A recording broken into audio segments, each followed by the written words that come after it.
finding yourself in situations where old patterns that you may have felt like you had already gotten past or healed or cleaned up start to reemerge. And this could be in relationship with somebody in your life.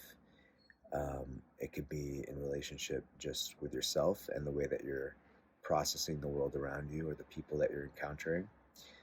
Um, and really, I think it's more so the latter because that's ultimately what a pattern is. It's applying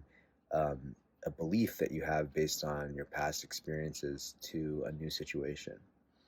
And this has been coming up for me a little bit this week where I've been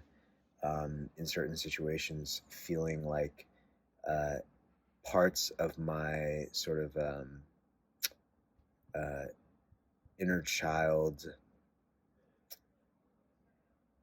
wounds that I thought I had healed are being reactivated again by certain situations. And it's a really interesting and sobering experience to track that in real time. It really brings you into the present moment when you start to notice yourself getting triggered by things that you felt like you had gotten past. And really, what I think often happens is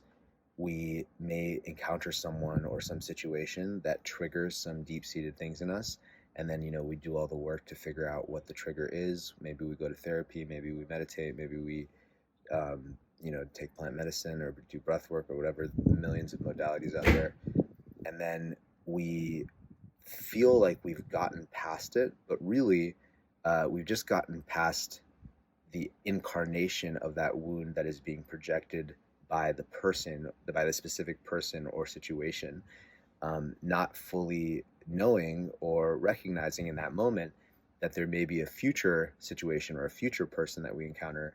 that might trigger the same wounds, and that these wounds or these limiting beliefs or these limiting stories that we tell ourselves, they're so deep seated, they're so ingrained, the grooves can be so deep that oftentimes it takes multiple cycles of um, re-entering similar situations where we feel like we're attracting the same type of person or the same type of situation, um, in order to actually fully exercise the wound and build the awareness to become able to deal with it differently in the situation than we did the first time that it came up. And I know that for myself, it can sometimes be frustrating to feel like you sort of like moved on past something. You learned the lesson. Maybe it was really painful the first time around, like when you encounter that wound with that situation or person, and then you find yourself in a similar thing getting triggered in the same way again, and you're like, I thought I had moved past this, right? Like, why am I getting triggered again? And I just want to offer a perspective shift here about when this happens, because I know, like I said, it can be very frustrating, but if we can shift our perspective to look at it more from the lens of this is an opportunity to become aware at a deeper level of what this wound is, why it's triggering me, and just with the humility to understand that there's more work to be done in terms of becoming aware, and also the perspective that the fact that we're becoming aware of it a second time means that it's not going to have the same hook. It's not going to have the same hold over us as it may have the first time, because the first time we were less aware. And so, maybe we played out the pattern longer than we most likely are going to play out the pattern for less time than we did the first time. The first time we played it out for longer. And this time, because we're aware and we're tracking it, we're able to understand, oh, this is that part of me, that insecure part of me, or that part of me that, you know, believes a story that I didn't get this type of love, or I don't deserve this type of love, or this type of thing is scary, so I should avoid it. Um, and then we can learn to internally regulate that part of ourselves and soothe it without turning it into a huge problem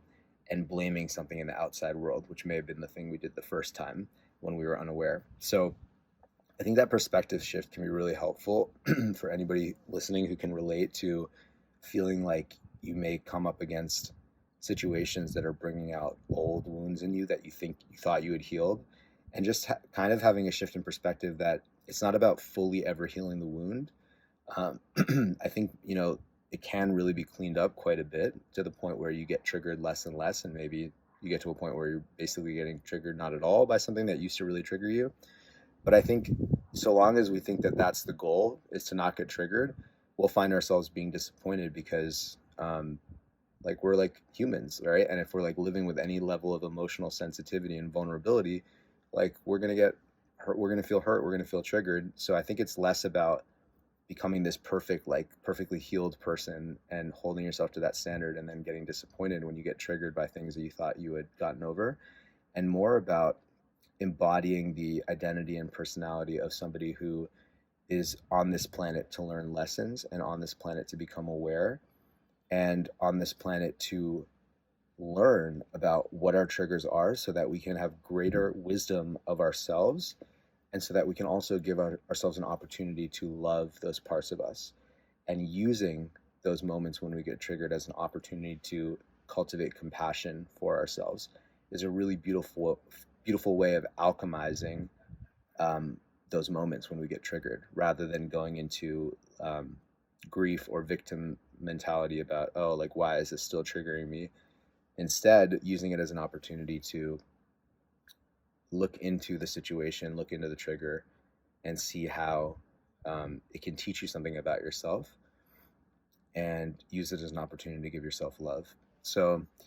that's kind of just, some stuff I've been going through this week, and how I've been dealing with it, and the perspective shift that I try to have when I get triggered by stuff. Because honestly, I get triggered a lot. Like, I mean, like, living with an open, vulnerable heart is like my number one core value in life, and it's like what I respect most about myself and people I come across. And I honestly, like, the more I do it, the harder I find. It can be hard to connect with people that aren't, because it's like, to me, it just seems so obvious. Like, we're on this planet to, like, play full out and love, right? But the flip side, the baggage part of that, or like what that comes with, is a lot of, sensitivity, both like to the highest of highs, and, like, when you're not feeling, when you're feeling triggered, it can feel really strong. So I think just having that perspective allows us to continue to live with an open heart, not shut down, not get, um, not to shut down our vulnerability, or, become untrusting of the world because we've had past experiences, but rather just, live with the knowing that we're going to get triggered. It's like one of my teachers said, we're all going to get slaughtered on the altar of love at some point in our life, and that's just something that, once you accept it, you can live with a lot more freedom, and the game becomes less about not getting hurt and staying safe emotionally, and more about learning about yourself, and, increasing your capacity to love yourself, and increasing your wisdom and awareness about yourself. So that's a Scary Sunday for today. Love you guys. Peace out. Love yourselves.